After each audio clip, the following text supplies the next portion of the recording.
शहर की भीड़ भूल जाओ, असली सुकून वाली ज़िंदगी यहाँ है गाँव में।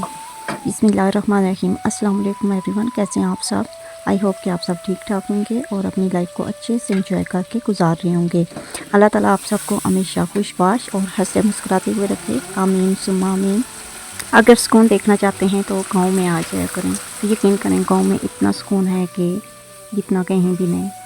सुबह सवेरे बिल्कुल नेचुरल अलार्म मुर्गों की बांग से स्टार्ट होता है। यहाँ पे हर चीज़ साफ़ सुथरी और सीधी खेत से हमारे घरों तक पहुँचती है। यकीन माने कि जितना सुकून गाँव की ज़िंदगी में है उतना शहर की ज़िंदगी में नहीं।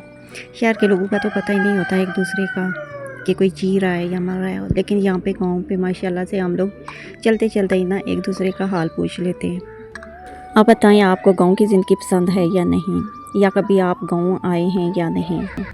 अगर आपको गाँव पसंद है तो प्लीज़ मेरी वीडियो को लाइक कमेंट और शेयर कर दिया करें। मैं आपके लिए ऐसी अच्छी वीडियोस लाने की कोशिश करती रहा करूँगी। नेक्स्ट वीडियो तक मुझे इजाज़त दीजिए और अपना बहुत सारा ख्याल रखिएगा और अपने प्यारों का भी और दुआओं में ज़रूर याद रखा करें। अल्लाह हाफिज़ एंड टेक केयर।